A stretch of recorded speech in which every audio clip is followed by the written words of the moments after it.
Hi hello నమస్తే welcome to our channel Telugu రాజ్యం. నేను మీరా. 2 months బ్యాక్ రేవ్ పార్టీ అనే ఒక సెన్సేషనల్ కేసు మీ అందరికీ గుర్తుండే ఉంటుంది. మీడియా మొత్తం కోడే కూసింది. ఆ ఇన్సిడెంట్కి సంబంధించి బెంగళూరులో జరిగింది రేవ్ పార్టీ. దీంట్లో మెయిన్గా ప్రధానంగా మన తెలుగు సెలబ్రిటీ అయినటువంటి హేమ గారు ఈ పార్టీలో ఉన్నారని, పాల్గొన్నారని, ఈ పార్టీ ద్వారా ఆవిడ డ్రగ్స్ కూడా సప్లై చేసినట్లుగా చాలా వరకు ఆవిడ మీద కొన్ని వ్యాఖ్యలు అయితే మీడియా రంగంలో చాలా విస్తృతంగా ప్రచారం జరిగాయి. అయితే ఆవిడ అప్పటి నుంచి కూడా నేను ఈ పార్టీలో లేను, నిజంగా నాకు దీనికి ఎలాంటి సంబంధం లేదు, నన్ను జస్ట్ ఇన్వైట్ చేశారు, ఒకరోజు మాత్రమే వచ్చి వెళ్ళిపోయాను అన్నట్లుగా ఏదో ఆవిడ సంబంధించి ఆవిడ వరకు కొంతవరకు డిఫెండ్ చేసినప్పటికీ ఎవరు నమ్మిన పరిస్థితులు కనపడలేదు. At the same time Hema మీద చాలా న్యూస్ ఛానల్స్ తప్పుడు ప్రచారం కూడా చేసాయి. అయితే ఇప్పుడు హేమ గారు ఆ కేసు వదలకుండా అప్పటి నుంచి ఇప్పటి వరకు కంటిన్యూ చేస్తూనే వచ్చారు, దాన్ని డిఫెండ్ చేస్తూనే వచ్చారు. ఎన్నో వస్తున్న కాన్సిక్వెన్సెస్ అని ఎదుర్కొన్నారు. బట్ ఆవిడ రీసెంట్ టైంలో ఒక వీడియో అయితే పోస్ట్ చేశారు. ఒకసారి మీకు డిస్ప్లే మీద ఆ వీడియో పబ్లిష్ అవుతుంది, ఒకసారి చూడండి. అందరికీ నమస్కారం. నేను మీ హేమని. గత కొన్ని నెలలుగా నా పైన మీడియాలో చాలా పుకార్లు పుట్టాయి, మీ అందరికీ తెలుసు. మీడియా వాళ్ళు 35 సంవత్సరాలుగా నేను సంపాదించుకున్న పరువుని ఎలా భూస్థాపితం చేశారో మీ అందరికీ తెలిసిన విషయమే. ఇదిగో నేను కొన్ని టెస్టులు చేయించుకున్నాను. మొత్తం నా హెయిర్, నైల్స్, బ్లడ్ అన్నీ చేయించుకున్నా. సో దీంట్లో నాకు నెగిటివ్ రిపోర్ట్ వచ్చింది. ఇది ఆల్రెడీ మీకు ఛానల్స్లో నేను రావడం జరిగింది, చెప్పడం కూడా జరిగింది. ఇప్పుడు ఈ వీడియో తీయడానికి మెయిన్ కారణం ఒకటే, నేను ఎలాంటి టెస్టులకైనా బహిరంగంగా రెడీ అని మీ ముందు చెప్పడానికి, అలాగే తెలంగాణ సీఎం గారు రేవంత్ రెడ్డి గారు అపాయింట్మెంట్ కావాలి అని అడగడానికి, అలాగే ఏపీ ఉప ముఖ్యమంత్రి గారు అయిన పవన్ కళ్యాణ్ గారిని అపాయింట్మెంట్ అడగడానికే నేను ఈ వీడియో పెడుతున్నాను. ఈ వీడియోకి సంబంధించి పూర్తి విశ్లేషణ మనకు అందించడానికి సినీ క్రిటిక్ దాసరి విజ్ఞాన్ గారు మనతో ఉన్నారు. నమస్తే అన్న. నమస్తే. చూశారు కదా వీడియో, సో మీరు చెప్పండి, ఏంటి అసలు ఆవిడ ఎందుకు అంత ఫీల్ అవుతున్నారు? ఆవిడ ఫీలింగ్ పక్కన పెడితే నాకు ఫస్ట్ ఒకటి అర్థం కాల. రేవ్ పార్టీలో హేమ పేరు వినిపించినప్పుడు, అప్పటికి ఇంకా ఆవిడ ఫోటో కూడా ఎవరికి తెలియదు, పేరు వినిపించినప్పుడు అన్ని ఛానల్స్ బాగా హేమ హేమ హేమ హేమ అని హల్చల్ చేసాయి. తర్వాత ఆవిడ ఫోటోలు చూపించాయి, ఆవిడ వీడియోలు చూపించాయి, అన్నీ చూపించాయి. అంటే అసలు హేమ అంటేనే డ్రగ్ అంటేనే హేమ. అసలు డిక్షనరీ తీస్తే రేవ్ పార్టీ కంటే మీనింగే హేమ అన్నట్లుగా ప్రచారం చేశారు. ఇప్పుడు ఆవిడకి నెగిటివ్ రిపోర్ట్ వచ్చింది. పాపం ఆవిడకి ఏం తెలియదు, సంబంధం లేదని డాక్టర్లే ఒక మంచి రిపోర్ట్ ఇచ్చారు. ఇప్పుడు ఎందుకు వేయట్లేదు వీళ్ళందరూ? హేమ లేరంట, లేకపోతే ఉన్నా కూడా డ్రగ్స్ తీసుకోలేదంట, ఆవిడకి నెగిటివ్ వచ్చిందంట, అదంట ఇదంట ఎందుకు వేయట్లేదు నాకు తెలియలా. అంటే పాప ఇప్పుడు రిపోర్ట్ పట్టుకుని ఈవిడ ఒకతే వెళ్తుంది. అప్పుడు ఈవిడ ఉన్నా లేకున్నా, ఆవిడ ఫోటోలున్నా లేకున్నా అందరూ వేసేసారు. సంబంధం ఉన్నోళ్ళు, సంబంధం లేనోళ్ళు, తెలిసిన వాళ్ళు, తెలవనోళ్ళు అందరూ వేసేసారు. దగ్గరుండి అక్కడికే వచ్చి ఇట్లా కెమెరా పెట్టి చూసినట్టు. ఇకపోతే అసలు విషయంలోకి వెళ్తే, గతంలో జరిగింది ఏంటి, ఒక రేవ్ పార్టీలో హేమ గారి పేరు వినపడింది. అక్కడ వాళ్ళు చేసిన రాధాంతం ఏంటంటే, రాజకార్యం ఏంటంటే, అక్కడ మహామహులందరూ వచ్చారు. మనుషుల కార్లు అక్కడే ఉన్నాయి, అందులో వాళ్ళ పాస్పోర్ట్లు కూడా దొరికిన మహామహులు ఉన్నారు. అయినప్పటికీ కూడా హేమ హేమ హేమ హేమ హేమ అంటే 108 మందికి హేమే ఇలా వచ్చారు. మనకి నాంపల్లి ఎగ్జిబిట్ చేప మందులు వేస్తారు చూడు, అలా హేమ అందరికి ఇలా డ్రగ్స్ వేస్తుంది అనమాట. ఇలా ఆ రకంగా వచ్చింది న్యూస్. మరి అవునా, ఎవరి పేరు రాలా, 108 మంది లిస్ట్ ఇది అని ఎవరు చెప్పాల. వినపడ్డాయి కొంతమంది పేర్లు, అంటే పడ్డారు, అలా ఉన్నారు, పోలికలతో ఉన్నారు కాబట్టి. శ్రీకాంత్ గారి పేరు వినపడింది కొంతమంది ఓ రకంగా, అంతేనా? కానీ మొత్తం హేమ హేమ హేమ హేమ హేమ. ఎందుకు ఇంత డ్యామేజ్ చేశారు? అండ్ ఆ తర్వాత మళ్ళీ ఇండస్ట్రీకి చెందినటువంటి ఒక లేడీ మీద ఒక చిన్న ఎలిగేషన్ వస్తేనే బీభత్సంగా రాధాంతం అవుతుంది. అలాంటిది అదే ఇండస్ట్రీ చెందిన ఇంకో లేడీ, ఓ అడ్రస్ లేని లేడీ, ఈమె గురించి పనున్నా పని లేకున్నా, ఛానల్లో పిలిచినా పిలవకున్నా ప్రతి ఛానల్లో వెళ్ళి కూర్చొని గంట ఫుటేజ్ ఇచ్చి హేమ డ్రగ్సే, నేను ఇట్లా చూశాను కల్లారా, ఇట్లా ఇంజక్షన్ పొడుచుకోవడం నేను చూసాను అన్నట్టు చెప్పేసింది. ఆ రకంగా పోర్ట్రే చేసి డ్యామేజ్ చేసింది. ఎందుకంటే గతంలో ఈ అడ్రస్ లేని లేడీ ఏవేవో అడ్డమైన రాజకార్యాలన్నీ చేస్తే హేమ ఒక సోషల్ యాక్టివిస్ట్ గా స్పందించింది. అలా చేయడం తప్పమ్మా అని. నన్ను అంటావా, నువ్వు ఏదో రోజు దొరకగా చూస్తావా, అప్పుడు నీ సంగతి చెప్తా అని ఇక్కడ పెట్టుకుంది. టైంకి ఈవిడ పేరు రాగానే ఈమె ఇంకా డ్యామేజ్ చేసింది. సరే, ఈ అడ్రస్ లేని వాళ్ళ గురించి మనం మాట్లాడుకోవడం కూడా వేస్ట్. ఇక అసలు విషయంలోకి వస్తే, ఆ రేవ్ పార్టీలో హేమ దొరికింది అన్న తర్వాత ఆవిడ చేసిన ఒక చిన్న ఇదేంటంటే దాన్ని అందరూ తప్పు పడుతున్నారు, ఇట్స్ రైట్ యాక్చువల్గా. నేను అక్కడ లేను, హైదరాబాద్ ఫామ్ హౌస్లో ఉన్నాను అని చెప్పింది. ఎందుకు అలా చెప్పుకోవాల్సి వచ్చింది అంటే, ఉన్నాను అంటే నిజమే అనుకుంటారు, ఎక్కువ పబ్లిసిటీ అవుతుంది, డ్యామేజ్ అవుతుంది, అనవసరంగా ఇప్పటికే పేరు వచ్చింది, ఆ పోలీసులతో ఏదో మాట్లాడదు సార్ ఇట్లా ఏం లేదు చూద్దామని వాళ్ళని సర్దుమణిగించి ఈలోపు ఎట్లా వార్త బాగా బయటకు వచ్చింది కాబట్టి నేను అక్కడ లేనండి ఇదిగో ఇక్కడ ఉన్నానని చెప్పుకునే ప్రయత్నం చేస్తే డ్యామేజ్ కంట్రోల్ అవుతుంది అని అనుకుంది. కాకపోతే ఈ పోలీసులు ఏం చేశారు అంటే ఆవిడ మాట వినలా. ద రీజన్ వాళ్ళు అక్కడ కన్నడ వాళ్ళని కాపాడుకునే ప్రయత్నంలో ఉన్నారు. అంటే ఫోకస్ హేమకి డైవర్ట్ చేస్తే అవతల వాళ్ళని డల్ చేయొచ్చు. అవును, ఆ ఫోకస్ లో నువ్వెందుకు మేము పట్టుకుంటే నువ్వు లేవని చెప్తా అంటే మా క్రెడిబిలిటీ ఏంటి, మేము అబద్ధం చెప్తున్నట్ట అని చెప్పేసి వాళ్ళు ఏదో ఫోటో రిలీజ్ చేశారు. అంతే, ఆవిడ డ్యామేజ్ కంట్రోల్ కోసమే అలా చేసిందే తప్పితే ఆవిడ ఏదో తప్పు చేసి హైడ్ చేయాలన్న సిచ్యువేషన్ కాదు.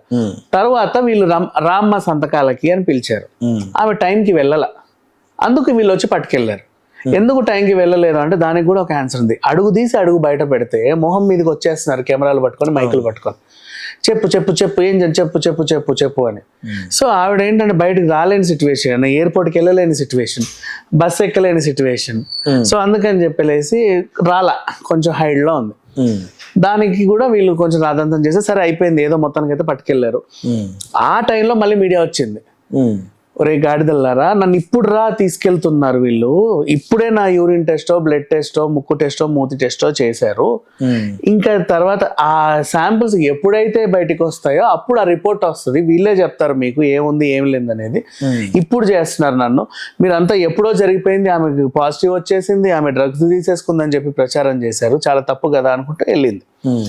నెక్స్ట్ ఆ తర్వాత ఈ సిచ్యువేషన్ నుంచి ఆమె మొన్న ఈమెది ఏం ప్రాబ్లం లేదని చెప్పి వాళ్ళు కూడా విడుదల చేశారు. యాక్చువల్గా విడుదల చేసిన తర్వాత పాపం హేమ విడుదలైందని కూడా ఎవరికి తెలియదు వార్త, చాలా మందికి, కొంతమంది మనకు తెలుసు, ఎందుకంటే ఎక్కువ ఫోకస్ చేయాల.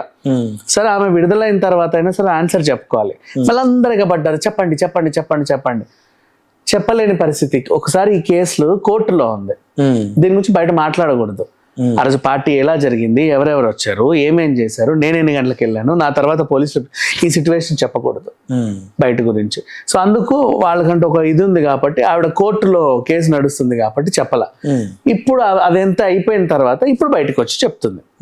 సో ఇన్నాళ్ళు వీళ్ళు ఏం చేశారు, ఏదో ఉంది అందుకే ఈమె బయటకు వచ్చి మాట్లాడట్లేదు అనుకున్నారు. బట్ నిజంగా అసలు ఆవిడ వెళ్ళడం కరెక్టేనా? అసలు 1 సెకండ్, నేను నీ పార్టీకే వచ్చాను రామ్, నీ పార్టీకే వచ్చా, ఎవరెవరో వచ్చి అక్కడ ఎక్కడో డ్రగ్స్ తీసుకుంటే నాకు సంబంధం ఏంటి? పార్టీ మొత్తం సీజ్ చేస్తారు, నిన్ను అరెస్ట్ చేస్తారు, నువ్వే కదా ఆర్గనైజర్ అని చెప్పేసి. బట్ రేవ్ పార్టీ అనే కల్చర్ ఫస్ట్ అయితే తెలిసి ఉంటది కదా. అది రేవ్ పార్టీ కాదు, రేవ్ పార్టీగా చిత్రీకరించబడిన ఒక బర్త్డే పార్టీ. ఈ నిన్న మెహబూబ్ వాళ్ళు చేసుకుంది కూడా అదో మందు పార్టీ, దాని వల్ల రేవ్ పార్టీ అంటారు ఈ లాంగ్వేజ్ లో. రేవ్ పార్టీ అంటే ఏంటంటే అమ్మాయిలు హాఫ్ న్యూడ్ గా డాన్స్లు వేస్తా ఉంటే అబ్బాయిలందరూ కలిపి తాగి ఊగి వాళ్ళ ఫోన్లన్నీ తీసేసుకుంటారు. అక్కడ ఏం జరిగిందో ఒక సౌండ్ లో ఉంటారు, డ్రగ్స్ గిగ్స్ అని తీసుకుంటారు, ఎవరితో పడుకుంటున్నారో తెలియదు, ఎక్కడ ఏం జరుగుతుందో తెలియదు. అంత చండాలంగా అయ్యేది ఒక రేవ్ పార్టీ. ప్రతి పార్టీ అలా కాదు. ఇప్పుడు ఈ మధ్యకాలంలో పెళ్లిళ్ళు పెడాకులు కూడా ఎలా జరుగుతున్నాయి తెలుసు కదా. మనం ఆఫ్టర్ పార్టీ చేసుకున్నాం, బ్యాచులర్ పార్టీ చేసుకుంటున్నాం, మహా పెళ్లి జరుగుతుంది. దాన్ని ఇప్పుడు ఆ బ్యాచులర్ పార్టీని ఎవరైనా పడుకున్నా దాన్ని కూడా రేవ్ పార్టీ అంటున్నారు, అది కాదు. సో ఈవిడ బర్త్డే పార్టీకే వెళ్ళింది. బేసిక్గా బర్త్డే పార్టీకి వెళ్తే అక్కడ వచ్చిన వాళ్ళు మనోళ్ళే కదా అని చెప్పి 3 డ్రగ్ పెడ్లర్స్ కొంతమందికి డ్రగ్స్ ఇచ్చారు, వాళ్ళు తీసుకున్నారు. అందులో ఎవరో సమాచారం ఇస్తే పోలీసులు వచ్చారు, అందరినీ పట్టుకున్నారు. ఇప్పుడు అట్లా అని చెప్పి నీ పెళ్లికి రావడం నేను చేసిన తప్ప? అక్కడ బ్యాచులర్ పార్టీ జరుగుతుంది, అక్కడ డ్రగ్స్ దొరికాయి, పెళ్లికి వచ్చిన వాళ్ళందరినీ తీసుకెళ్లి టెస్ట్ చేస్తారు, వాళ్ళ డ్యూటీ అది. ఇంకెవరు ఉన్నారు దీంట్లో అని.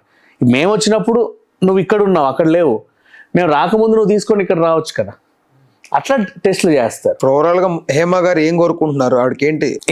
అయితే అక్కడ జరిగిన సిచ్యువేషన్ అది బేసికలీ. నెక్స్ట్ ఆ తర్వాత ఇంత డ్యామేజ్ అయింది.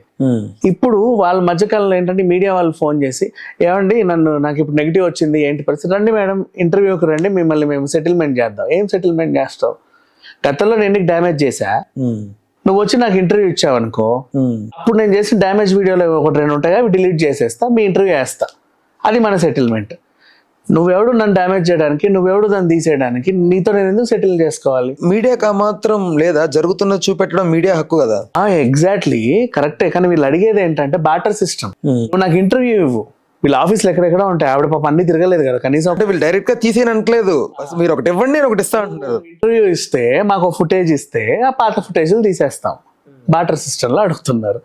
నెక్స్ట్ ఇంకొంతమంది ఫోన్లు చేసి, మీరు హేమ గారే కదా, నేను పలానా అండి, ఏదో డ్రగ్స్ అంటే నాకు తెలిసిన వాళ్ళు ఉన్నారు, మాట్లాడమంటారా, ఏమైనా సాయం కావాలా, ఇలా ఫోన్లు చేసే వాళ్ళు కూడా ఉన్నారు.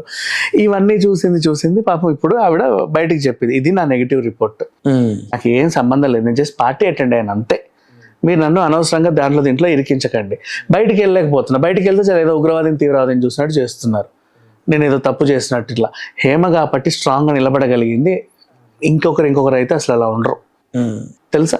అసలు అంత గట్టిగా ఎందుకు నిలబడింది హేమ అంటే కూడా ఆమె నేను తప్పు చేయలేదు, తప్పు చేయనప్పుడు ఎదురుంటే ఎందుకు భయపడాలన్న స్టాండర్డ్ లో తను పోరాడుతుంది. బికాస్ ఇక్కడ ఇంకొక విషయం ఏంటంటే, మెయిన్ గా హేమ గారు ఆ రోజు చేసిన తప్పు ఏంటంటే, నిజంగా పార్టీలో ఉన్నారు తీసుకోలేదండం ఒకటి, పార్టీలో లేను నేను ఎక్కడో ఉన్నాను, హైదరాబాద్ లో ఉన్నానని ఆవిడ అలా చెప్పడం, ఆ వీడియో పెట్టడం, దాని తర్వాత మళ్ళీ ఏదో చికెన్ బిర్యానీ వండుతున్నట్లు ఇంకొక వీడియో పెట్టడం, తప్పు మీద తప్పు చేశారని అనిపించింది. ఇది తప్పు కాదు, డ్యామేజ్ కంట్రోల్.